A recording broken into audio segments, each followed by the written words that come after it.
We have arrived at Willendorf, and this is where we are going to have to go and rally the armies of King Atmar to go and fight off the legions of the Nemesis. And unfortunately, this is a task which is well off of our original mission, which was to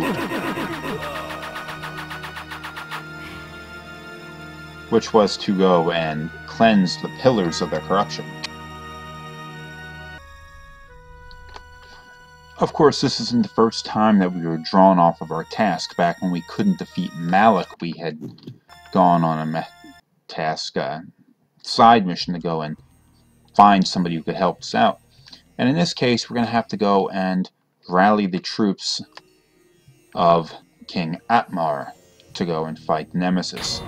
Now that's, I guess it sort of falls within our task, because ultimately our goal here in cleansing the pillars is to restore balance to the world of Nosgoth and basically save Nosgoth from being consumed by this evil. Now, the Nemesis is obviously not the same thing. The curse of corruption that Newpractor had put on the Circle members is, in fact, has nothing to do with the invasion of the Nemesis. But Kain is being tasked with, by Ariel, of going and stopping the Nemesis. And obviously he's like, how's one person supposed to defeat an army? And it's like, okay, get King Atmar to go and join your side. So that's what we're doing now. Now we had to go and find this enhancement of our disguise spell in order to go and be perceived as a nobleman, because they wouldn't let us in the castle otherwise. And when I picked up the spell, the emulator I was using, it would basically freeze up when I tried activating it. So I made adjustments, and it's working now, so I'm going to go on with it. I had to go up there and unlock those two doors, those two switches, in order to open the doors. So now we're through. If you lower your disguise, you'll be attacked by these guys, I think. So we'll not be doing that. The court of King Otmar, shades of my former existence, proud and self-absorbed, surrounded by all the finery of the realm, secure in their ignorance. As I walked among them, I smirked, thinking of the carnage that would befall them at the hands of the legions of the Nemesis, the glorious flames, and the inevitable rape and pillage. Out of my way, peasant! The stench of the fields hangs over you like a pall. The king sees no one. He is in mourning for the princess. He'll be in mourning for his kingdom soon, and he'll mourn for you even sooner if you don't get out of my way! Ooh. And so I won my audience, such as it was, with Otmar. He cared not for the invading armies from the north, only of the plight of his child. Her birthday present. To celebrate her birthday, I declared a contest. Whoever created the finest doll in the realm would be granted a royal favor. Hundreds of dolls were brought, but the winner was obvious. Elzevir the Dollmaker created a toy of such beauty that all were captivated by it. And all he would take in payment was a lock of her hair. Soon after, she became like this, a lifeless puppet. Whoever restores her to her former self shall have this kingdom! Thus, my hunt for the Dollmaker began.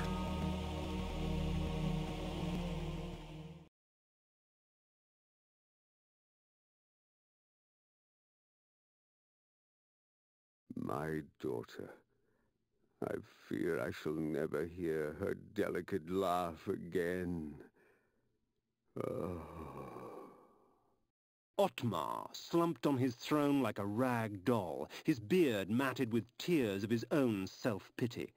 In my court, he would have long since been usurped by one stronger, but in Willendorf they worshipped him, even in his weakness. I wondered what Willendorf would do when Otmar's death finally arrived. Okay, it's not going to be quite as simple as we had hoped. King Otmar seems not to be particularly drawn into the task. Through whispers of the court, I learned that the army of the Last Hope, Willendorf's proud militia, was in no condition to fight the invading legions of the Nemesis. They were busy scouring the lands to the north in search of the Dollmaker and Otmar's daughter. I also learned of a tunnel, which would take me rapidly from Willendorf to the suspected area. So, in order to secure his assistance in the battle against the Nemesis, which, honestly, if you were a good king, he would at least be focusing on that a little bit. But here we are. We gotta go and save his daughter. Now, this Elzevir, son of a bitch, went and trapped her soul inside of a doll. So that's what we're gonna have to go and... Shit! We're gonna have to go and... These guys are standing right in the way of the fireball. Not getting hurt? We're gonna have to go and take out Elzevir in order to restore the king's daughter and win his support in the campaign against the Nemesis.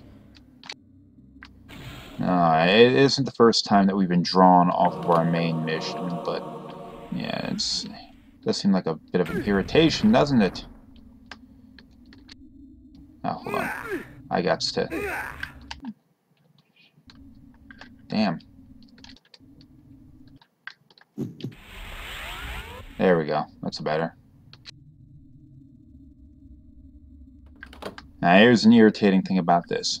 Before I played this game, since it's been a long time since I played this game, I decided to, before I did a number of the different parts of it, I would go and do sort of like a test playthrough.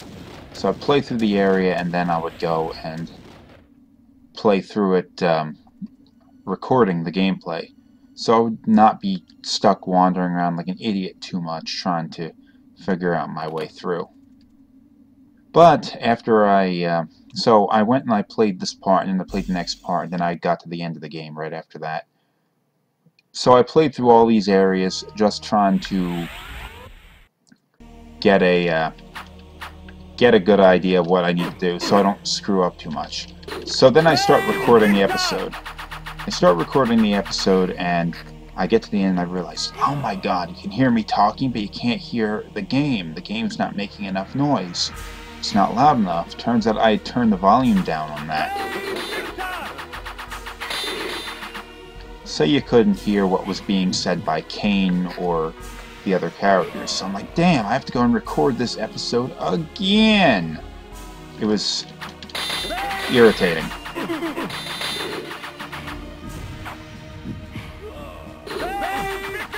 Now these guys are soldiers of the Nemesis. They look like demons, but they're just wearing crazy armor. And in order to control them, to unlock this door up here, I need to go and... Well, I already picked up the spell I need, so boom. In the last episode, I think I got this. Damn! He didn't open the door and I hit the damn button. Let's try that again. There we go. These guys are still alive. They came back to life when I moved into the next room. Burn!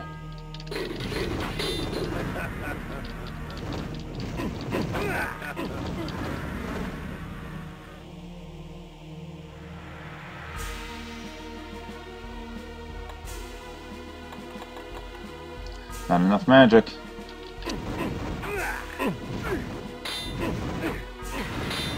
Yeah, that's working out. There's the magic I need.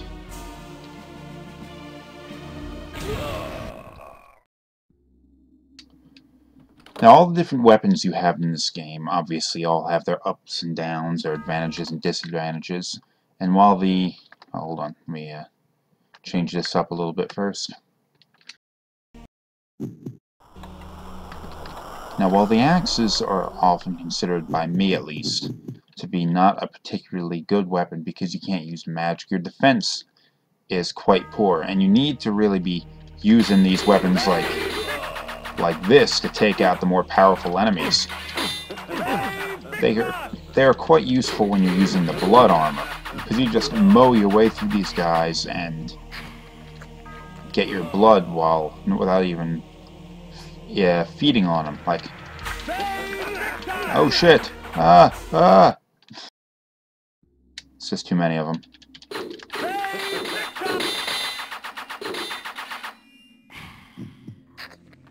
But I'll demonstrate. Even if you're getting swarmed by guys, the axes can sometimes be incredibly powerful weapons. Like, look at this.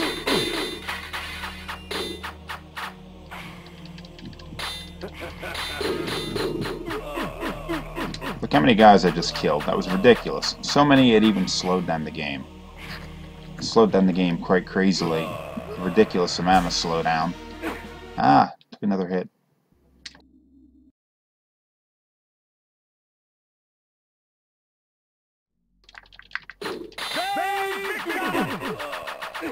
Oh, wow, that guy's got it. Looks like he's got his own version of the Soul Reaver there. Damn it. Open the damn switch.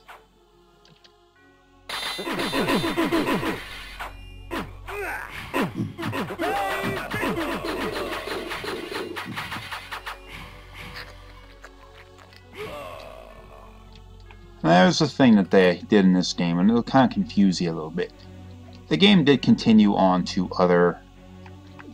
have other entries in the series. And the Soul Reaver, the sword that Kain had picked up a few episodes ago and used to defeat one of the bosses so far, is a sword that keeps making an appearance further on. But the appearance of it, with its curvy blade and its skull on the hilt, is something that has really in the later games reserved only for it. But in this game there are a number of swords, like the one he's using right there, that kind of look like the Soul Reaver. And that adds like a little bit of weird confusion in the end of the day, and what particular sword is being used by different people at different times and stuff. Like, for example, in the opening cinematic, Vorador, when he stormed the Circle of the Nine and killed all of their Circle members, he was carrying a sword that looked like the Soul Reaver. It wasn't, though. And I didn't realize this until years later, when I had played when I was reading like development logs and all that kind of stuff, and stuff that the developers had said. Like, no, that's not the Soul Reaver. That's some personal sword of Vorador's that just looked like the Soul Reaver. And in later entries in the game, they went and they changed its appearance so it doesn't look so much like the Soul Reaver. This was once the most academic of cities, housing some of the most prestigious universities in all of Nosgoth. While I would not weep over lost tomes, I detested the sight of scars left upon the world at the hands of the Nemesis. Okay, so the Nemesis has made it all the way to Stalberg, which is pretty close to Willendorf. Now, while Willendorf's army is the only one that really seems to have a chance in defeating the Nemesis, or at least driving them back, the king isn't particularly interested in doing that right now. And that's kind of a problem, because, as you can see, the Nemesis army has gotten quite close.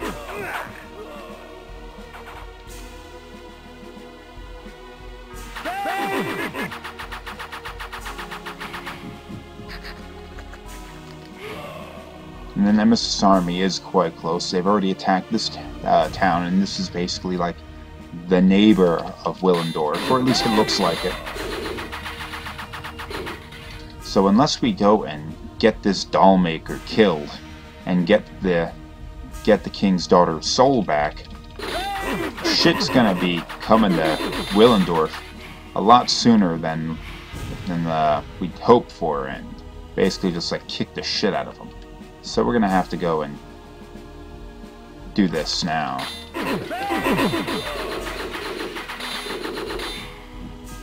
As much of a waste of time as it may seem like to go and save the daughter of the king, even though Kain obviously doesn't really have any love for pretty much any human he's come across, he has to go and do this. Oh, look at that.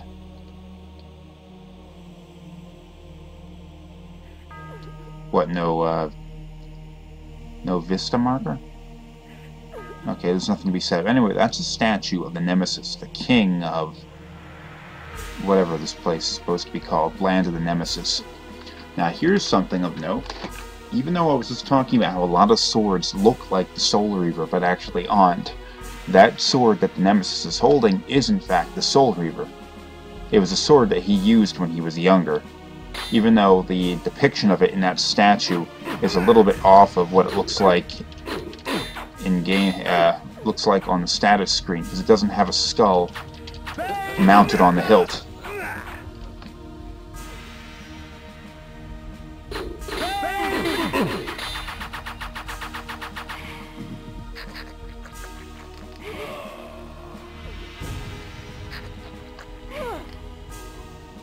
Geez, not enough blood to go around.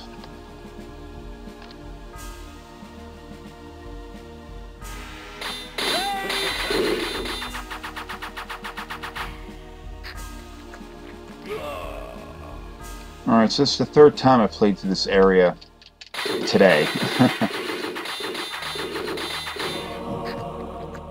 So it's really getting a little bit irritating, and I'm trying to just rush through this as quickly as possible. Yeah. Okay, here is a new type of enemy we're going to be encountering in this area up ahead. Let's kill this guy. Down he goes! That was easy. What? He's alive again. Up, down. Fell apart too. Ah! Down again. Okay, he's just going to keep coming back. So what you have to do to kill him is you can use either the Flame Sword, or you can use the Soul Reaver. Either one will work, but you have to burn them. Or the Soul Reaver just sort of blows them up. Either way, it's effective. But the Flame Sword doesn't use your magic, so you might as well use that instead. It's almost as effective, too. Alright, we need to go and hit this switch. Now, what these people are, well, they're not people at all.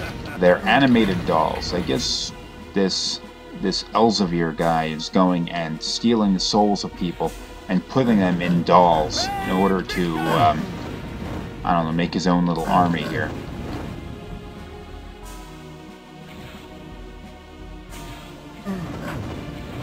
Ah, jeez, they're throwing arrows and making weird noises.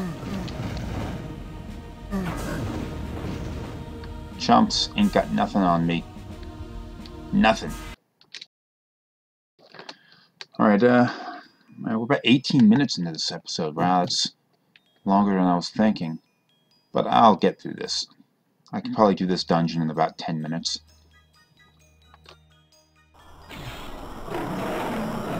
Idiot. Most of the enemies in here are rather weak foes that you can defeat by a couple of slashes with the Flame Sword. The only problem is they don't really offer you any sort of they don't offer you any blood for defeating them, so you're gonna have to rely on just like not getting hit using your Hearts of Darkness and the occasional person you'll find chained to the wall. Now, I think it's a curious thing that Elzevir doesn't have any human followers, or at least not in the traditional sense. He's got these animated toys, those puppets, and that teddy bear that would have exploded if it touched you. But he doesn't have any human people, like, inside of his thing, or demons or anything like a lot of the other dungeons that we've gone into. Now, I'm sure that the people strapped to the wall are also there for gameplay purposes. I mean, if they weren't there, this would be a much harder area to play through. Much harder dungeon to get through. But, I mean, I tend to overthink things, so it's, in that mind, it's a little weird that we're seeing human people strapped to the wall of Elzevir's house while he doesn't actually have any normal people, at least, as his minions. Now, I think it's possible that these puppets and animated teddy bears and all that kind of stuff are actually sort of,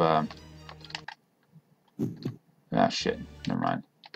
Are actually Ooh. Were people maybe at one time, but then had their souls ripped out by this guy, sort of like the way he did with the king's daughter, and turned into these, insert into these puppets and these teddy bears, and used in that fashion. Come on, I need magic. The door didn't unlock. I need to do this again. Magic just regenerates a little too slowly. There was a blood fountain that I had forgotten to get would have increased magic regeneration speed a little bit, but maybe I got it in the last episode, but I definitely don't have it in this save here. There, that did it.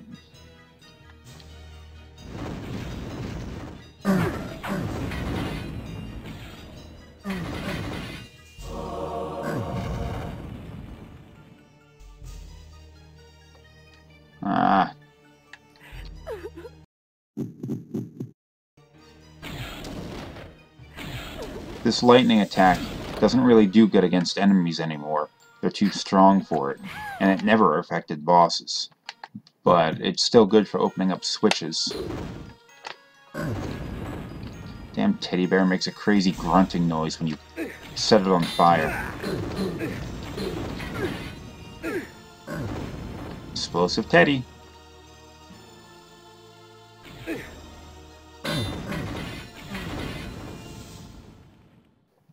Yeah, that's good.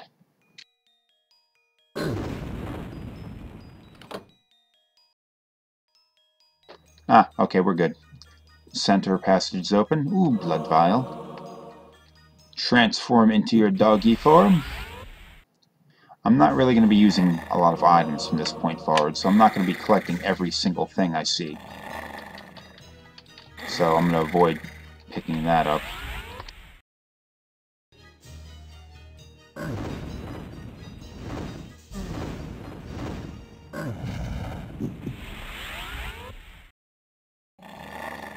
I keep forgetting sometimes that I can change into a dog form, a wolf form, and hop over those kinds of barriers.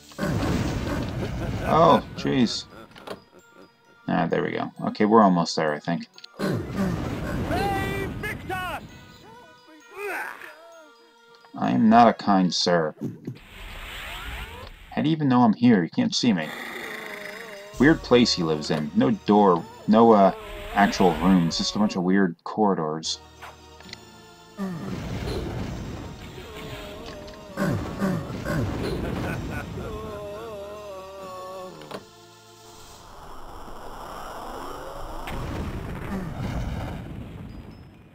Jumps.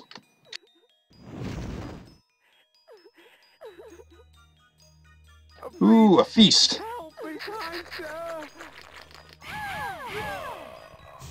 There you go, that really brought up her health. Save point. Elzevir, I have come for the soul. So, Otmar sent you to kill me, eh? I can smell him on you. Or is that the stench of the grave? That's the stench of the grave. Alright, let's go kill this guy. Dollmaker, I have no time for these games. The soul is mine! I earned it! Otmar gave it to me! Then you shall earn it with blood. You shall not have it! Mine! Mine! Mine! Crazy bastard. Okay, let's go kill him. He is actually probably going to be one of the easiest bosses we had to fight here. Because, well, we have the Soul Reaver still, don't we? And that thing is a viciously powerful weapon.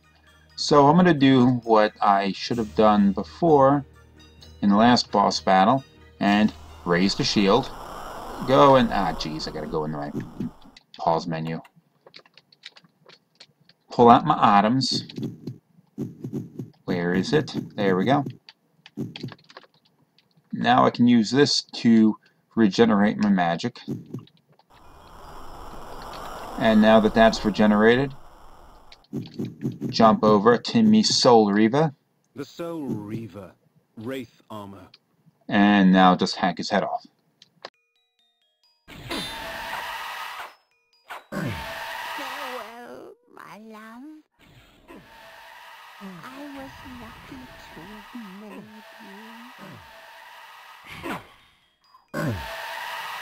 Okay, yeah, there we go. Took What his an head right odd off. little man.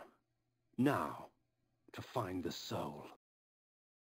Yeah, he's a weird little bastard.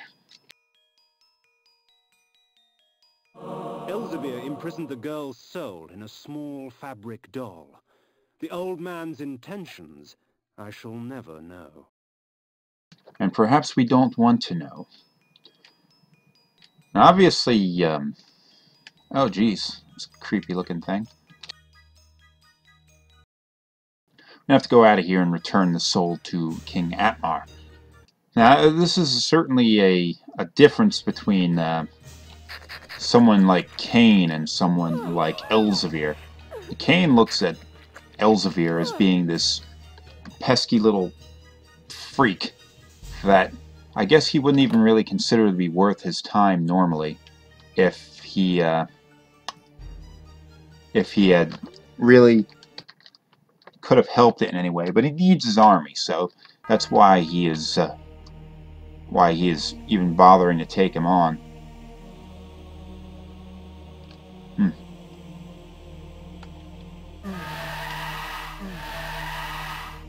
Feel the wrath of the soul, you motherfuckers. Boom.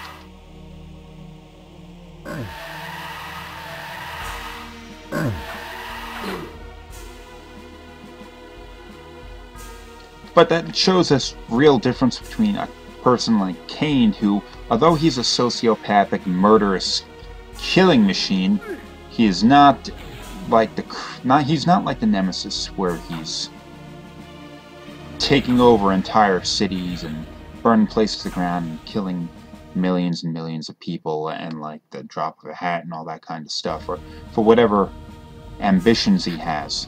Kain just sees human life as being something that he can eat, something that he can use to survive. But if he could get rid of the curse, he definitely would. As differentiates him from somebody like Vorador, or like Elzevir. I think he saw Elzevir as this disgusting little pedophile, I guess, that like he sort of regarded this guy as like this little nothing that just needed to die. Alright. I got the soul. I can just bat myself back to Willendorf, but I'm going to be hitting that up in the next episode, so here we go.